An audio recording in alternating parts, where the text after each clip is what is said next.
Right now, global supply chains are heavily disrupted. Throw in volatile oil prices and stubborn inflation, and the worldwide macroeconomic picture looks intensely difficult.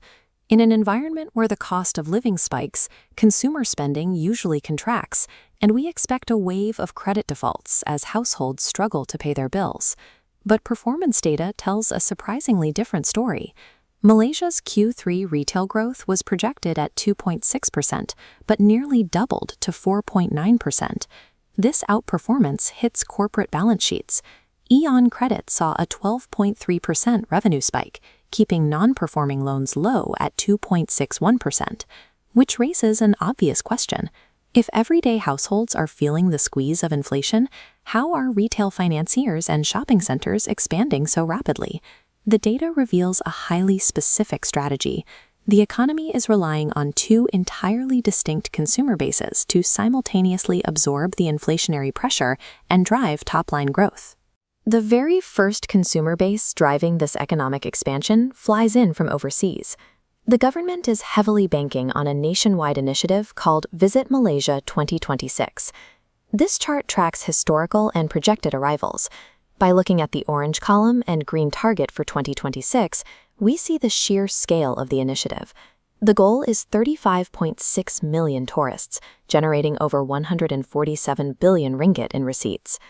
We have to track exactly where that massive injection of foreign capital lands once those visitors clear customs.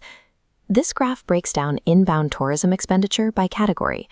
The dark red segment represents shopping, which is consistently the dominant component. Combined with food and beverage, nearly 70% of all tourist spending flows straight into the local retail sector.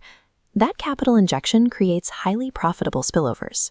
Specialized sectors, like medical tourism, are riding this influx, with private healthcare projected to reach 12 billion ringgit in foreign revenue by 2030.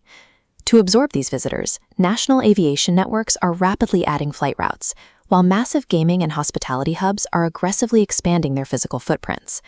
By courting international travelers, the retail sector gets an artificial lift. This brings net new external capital directly to the cash register, completely bypassing the constraints of local wage stagnation. While tourists are covering the luxury and leisure markets, everyday citizens still have to navigate the daily reality of a tightening economy. To keep local spending intact, the government allocated 15 billion ringgit toward cash assistance programs like STR and SARA. Policy shifted from cash to targeted support. Government funds convert into SARA credits, mapping onto a network of 9,200 local retailers. By zeroing out the cost of basic groceries, it frees up middle-class income for larger discretionary purchases. We can track exactly where that freed-up cash goes by looking back at AEON Credit. The firm currently holds a massive 15.72 billion ringgit in gross financing receivables. With basic needs subsidized and a low 2.75% OPR, the M40 demographic is borrowing. This drives a clear, massive surge in retail credit card transactions and highly specialized lending, like superbike financing. Those state subsidies act as a targeted safety net.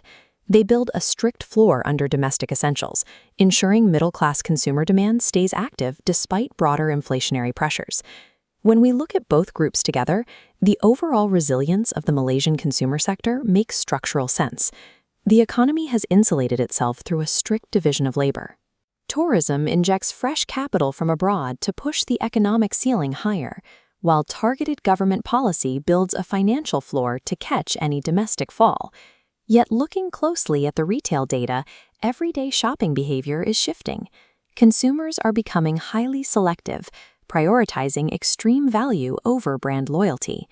As we move toward 2026, the retail and financial firms generating the highest yields aren't sitting back and waiting for these macroeconomic trends to carry them.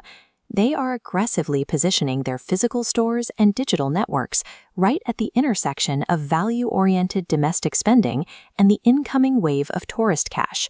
A dual-engine macroeconomic strategy keeps the broad economy moving forward.